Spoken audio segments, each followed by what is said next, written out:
Assalamualaikum warahmatullahi wabarakatuh. Kami dari kelompok 4 dari kelas 3B TRPL akan mempresentasikan hasil proposal PKMKJ pada semester ini untuk memenuhi mata kuliah ide kreatif dan juga metodologi penelitian. Proyek yang kami ambil yaitu dengan judul Inovasi Sistem Manajemen Ruang Parkir Pintar berbasis website untuk efisiensi lokasi parkir area padat kendaraan dengan PKMKJ. Sebelumnya, perkenalkan nama anggota kelompok kami. Yang pertama yaitu Dini Lestari, yang kedua ada Desi Nurlaila, yang ketiga ada Deviana Reza Damayanti, yang keempat ada Dio Riza Maula, dan yang kelima ada Elina Risma Saputri. Baik, pembahasan yang pertama yaitu pada bab 1 pendahuluan. Di sini latar belakangnya sesuai dengan penelitian yang telah dilakukan oleh Dewi Hernikawati pada tahun 2021, di mana beliau mengatakan bahwa pesatnya pertumbuhan kendaraan pribadi menimbulkan kebutuhan mendesak akan lahan parkir yang memadai. Penggunaan kendaraan pribadi lebih diminati dibandingkan kendaraan umum karena alasan efisien waktu, kenyamanan, dan juga biaya. Akan tetapi, pada penelitian Ferry Pradana dan Indah Susilawati pada tahun 2021, hal tersebut mengakibatkan adanya masalah baru, seperti kemacetan, meningkatkan emisi gas buang, dan sulitnya menemukan slot parkir kosong.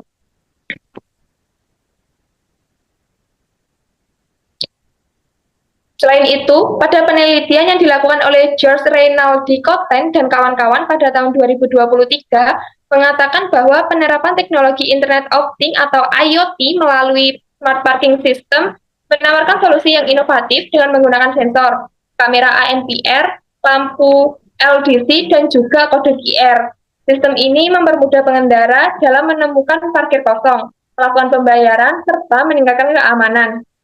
Hal ini sejalan dengan penelitian yang dilakukan oleh Abdul Aziz Al-Amin pada tahun 2024 yang mengatakan bahwa pengelolaan parkir tersebut dapat memantau dan mengelola kapasitas parkir secara efisien melalui data real-time, mendukung perencanaan perjalanan yang lebih baik bagi pengguna.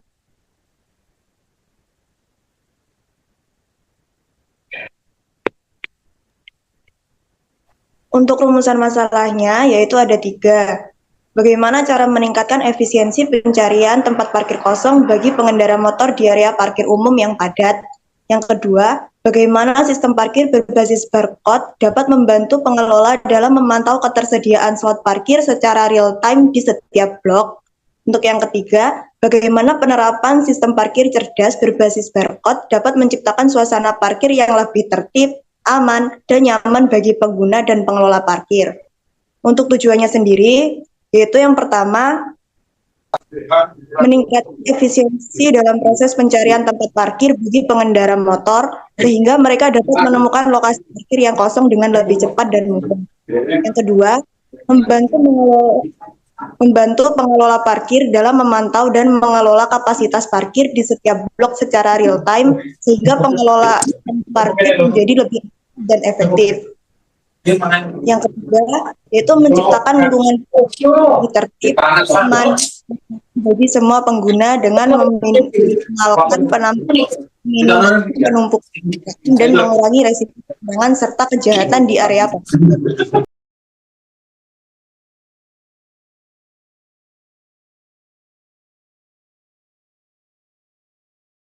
Untuk luaran yang diharapkan yaitu sistem teknologi, yang kedua aplikasi pengendara berbasis mobile, dan yang ketiga adalah aplikasi pengelola parkir berbasis website.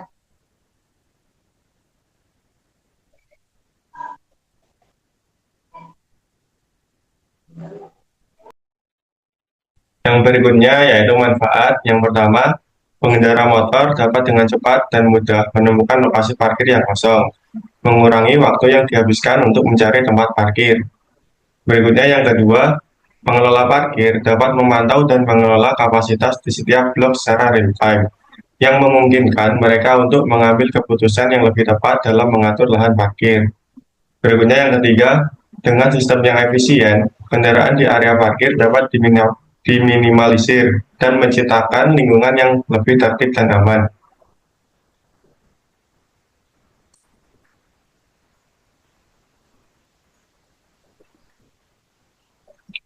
Lalu bab 2, tinjauan pustaka. Yang pertama, sistem parkir tradisional. Parkir tradisional seperti parkir off-street sering menghadapi tantangan dalam mengelola kapasitas secara optimal, terutama saat lonjakan kendaraan pada jam sibuk. Hal ini menyebabkan penggunaan lahan parkir yang tidak teratur, sehingga pengunjung memarkir kendaraan di jalan dan mengganggu lalu lintas. Oleh Yoriza Fauzia et al. 2024. Berikutnya, teknologi dalam manajemen parkir. Teknologi seperti aplikasi parkir berbasis web meningkatkan efisiensi dan kenyamanan pengguna dengan menampilkan informasi kapasitas area parkir. Sistem ini menggunakan sensor untuk mendeteksi kendaraan masuk dan keluar, serta memberikan informasi real-time melalui monitor di gerbang masuk. Oleh Yudi dan Eki 2022.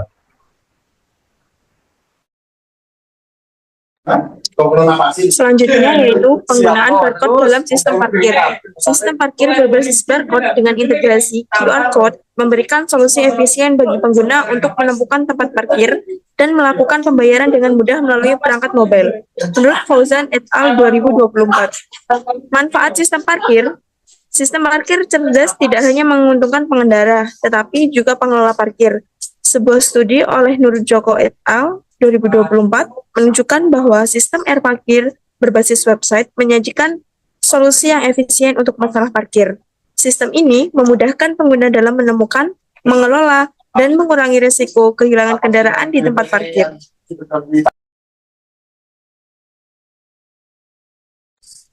Selanjutnya, bab 3, tahapan pelaksanaan.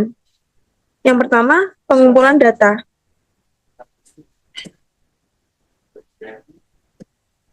Sudut parkir yang akan digunakan umumnya ditentukan oleh yang pertama, lebar jalan akses ke area parkir, yang kedua, volume kendaraan di area parkir, yang ketiga, karakteristik kecepatan akses, yang keempat, dimensi kendaraan, yang kelima, peruntukan dan peran lahan sekitar.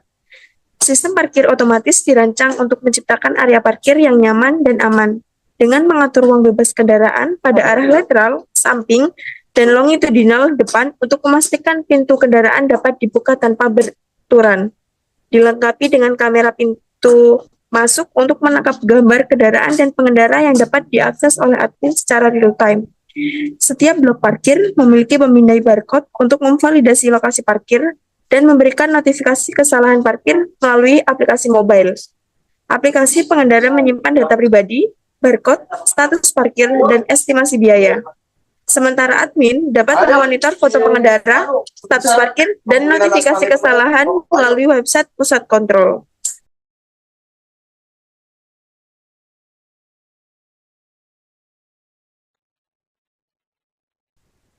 Kemudian desain teknis. Ini pertama yaitu scan barcode, kemudian scan pengendara menggunakan kamera, kemudian cetak struk lokasi parkir serta barcode in dan barcode out, kemudian palang parkir terbuka, kemudian sampai lokasi parkir, scan struk barcode in, tampilkan space parkir terisi di website admin, kemudian monitoring estimasi biaya parkir untuk pada aplikasi mobile dan website admin, kemudian scan struk barcode out, yang terakhir tampilan space kosong pada website admin.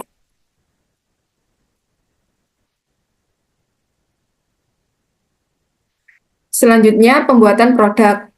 Proses pertama yaitu pengembangan aplikasi mobile. Aplikasi mobile dikembangkan untuk memungkinkan pengendara melakukan pemindaian barcode, mendapatkan notifikasi lokasi parkir, serta melihat estimasi biaya parkir. Aplikasi ini diintegrasikan dengan sistem back-end agar data dapat disinkronasi secara real-time dengan website admin. Proses selanjutnya, pengembangan website admin. Website admin dikembangkan sebagai pusat kontrol dan monitoring bagi pengelola parkir. Website ini mengakses data real-time dari aplikasi mobile dan perangkat keras di lapangan untuk menampilkan foto pengendara, status parkir, dan notifikasi kesalahan lokasi. Kemudian proses terakhir yang ketiga, konfigurasi perangkat keras. Perangkat keras berupa kamera dan alat scan di pintu masuk dan lokasi parkir dikonfigurasi agar dapat berfungsi sesuai alur sistem. Kamera di pintu masuk disambungkan dengan server untuk mengambil dan menyimpan foto pengendara, sementara alat scan terhubung dengan aplikasi mobile dan server untuk memvalidasi lokasi parkir.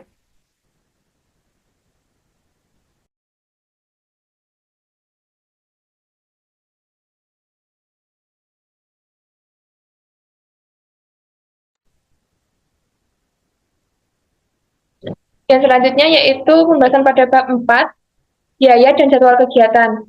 Anggaran dananya, di sini ada jenis pengeluarannya ada 4. Yang pertama yaitu pembelian barang habis pakai, sumber dananya dari Belmawa, perguruan tinggi, di mana untuk besaran dananya Belmawa itu sekitar 6 juta.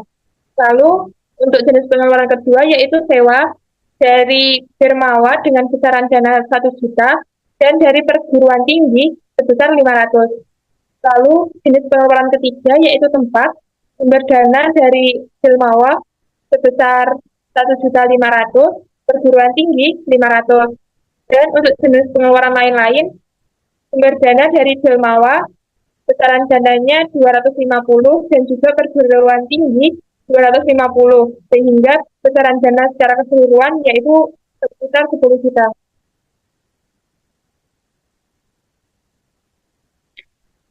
Lalu pada bab 4.2 yaitu membahas tentang jadwal kegiatan.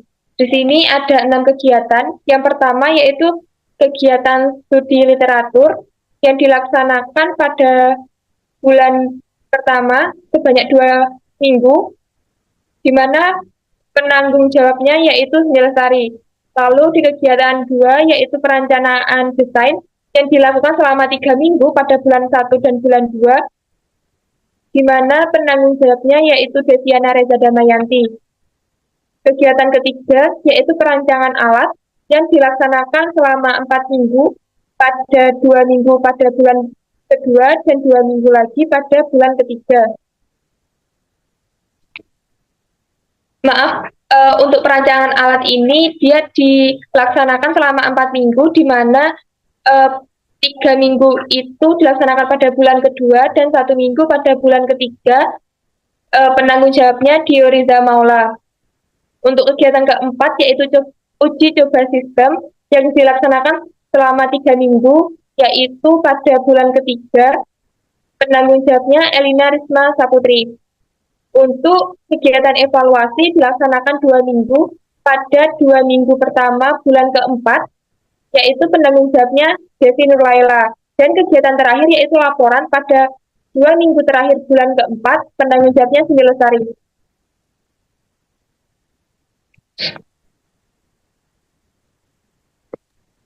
Selanjutnya yaitu lampiran anggaran dana, di mana jenis pengeluaran yang pertama bahan habis pakai, kabel dan konektor 20 buah dengan harga satuannya 20.000, totalnya 400.000. Microcontroller 1 buah harganya 150, display QR code sebanyak 20 dengan harga satuan 70.000, maka totalnya 1.400.000. Tiang atau penyangga QR code sebanyak 20 dengan harga satuan 50.000, maka totalnya 1 juta rupiah. Power supply 1 buah dengan harga satuan 100.000. Alat QR code itu ada 20 buah dengan harga satuan 50.000, maka totalnya 1 juta rupiah. Kamera 1 buah dengan harga 300.000. Kamera pengawas atau CCTV 1 buah dengan harga 500.000. Palang parkir otomatis 1 buah dengan harga 800.000. Lalu komputer untuk admin 1 buah dengan harga 700.000. Maka dari total bahan habis pakai sebesar 6 juta rupiah. Selanjutnya ada sewa. Sewa hosting dan domain website seharga 1 juta, server dan akses point wifi seharga 200.000, server untuk menyimpan data parkir seharga 300.000, maka total dari sewa tersebut seharga 1.500.000 rupiah. Selanjutnya ada biaya transport, di mana biaya transportasi 5 orang harga satuannya 300.000, maka jumlahnya 1.500.000. Untuk biaya konsumsi sebanyak 5 dengan harga satuan 300.000, maka jumlahnya 1.500.000 dengan total transport yaitu 3 juta rupiah. Lalu ada lain-lain yaitu ATK sebanyak 5 dengan harga satuan 100.000, maka jumlahnya 500.000, maka total dari biaya lain-lain yaitu 500.000. Dari total anggaran dana keseluruhan yaitu 10 juta rupiah.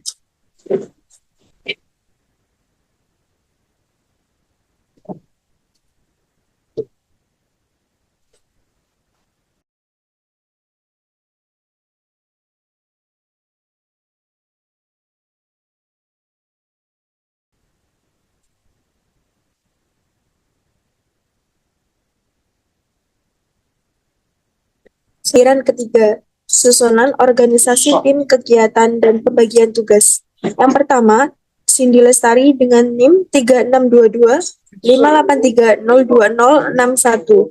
Program Studi Teknologi Rekayasa Perangkat Lunak, jurusan Bisnis dan Informatika dengan alokasi waktu 12 jam per minggu. Yang kedua, Desi Nurlaila dengan NIM 362258302123, Program Studi Teknologi Rekayasa Perangkat Lunak, jurusan Bisnis dan Informatika, dengan alokasi waktu 12 jam per minggu. Selanjutnya ada Deviana Reza Damayanti dengan NIM 362258302028, Program Studi Teknologi Rekayasa Perangkat Lunak, jurusan Bisnis dan Informatika, dengan alokasi waktu 12 jam per minggu. Yang keempat yaitu Dioriza Maula dengan NIM 362258302087, Program Studi Teknologi Rekayasa Perangkat Lunak, jurusan Bisnis dan Informatika, dengan alokasi waktu 12 jam per minggu. Selanjutnya, yang terakhir, Elina Risma Saputri dengan NIM 362258302001, Program Studi Teknologi Rekayasa Perangkat Lunak dengan jurusan Bisnis dan Informatika, alokasi waktu 12 jam per minggu.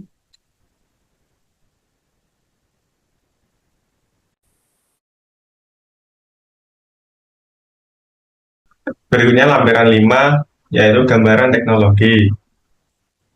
Berikut adalah prototipe dari parkiran untuk tampak atasnya. Nah, nanti di setiap parkiran ini ada alat untuk scan barcode-nya yang didapatkan dari scan yang di depan palang merah ini. Next.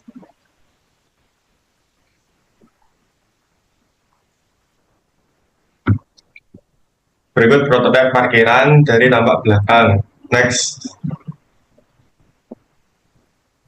Berikut adalah tampak samping kanan. Next. Nah, berikut adalah tampak samping kiri. Dan yang merah-merah ini itu palang parkirnya. Next.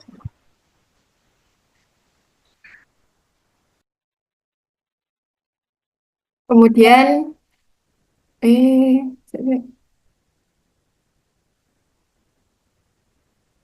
kemudian ini adalah tampilan website untuk admin atau yang memonitoring laporan parkir. Ini adalah tampilan login, di mana nanti akan memasukkan username dan password.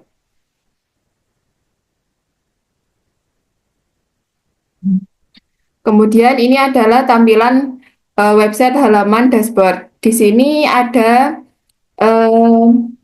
transaksi setiap harinya itu berubah-ubah sesuai dengan tanggalnya, di mana ada nama blok, nomor, waktu, biaya parkir, dan status. Sudah selesai berparkir atau masih di parkiran status kendaraannya. Kemudian ini adalah halaman space parkir. Halaman ini nanti akan dibagi untuk setiap bloknya, blok A sendiri, blok B, dan seterusnya. Di sini ada tampilan blok. Blok yaitu jika ada gambar kendaraan, berarti itu sudah terisi oleh kendaraan. Kalau misalkan hanya berwarna biru, itu tandanya parkirannya masih kosong. Kemudian ada keterangan terisi, jumlah total terisinya berapa, dan kosongnya berapa. Dan ada keterangannya. Selanjutnya ini adalah untuk tampilan biaya parkir. Biaya parkir di sini nanti ada waktunya itu berapa lama, kemudian biayanya berapa, dan status.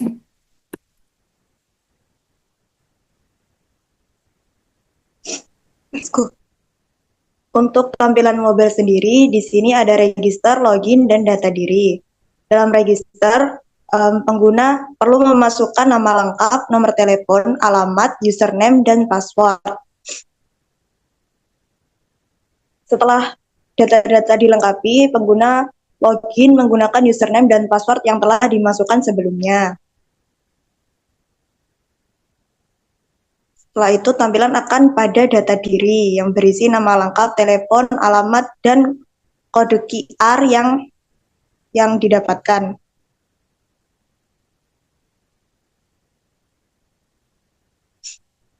Selanjutnya yaitu tampilan biaya parkir. Di sini ada tampilan lokasi parkir yang berisi lokasi, nomor blok, waktu, dan tarif.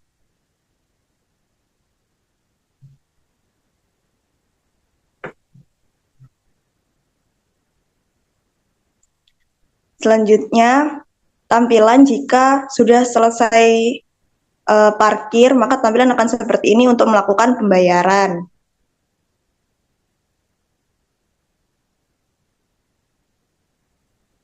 Sekian presentasi proposal PKMKC dari kelompok kami.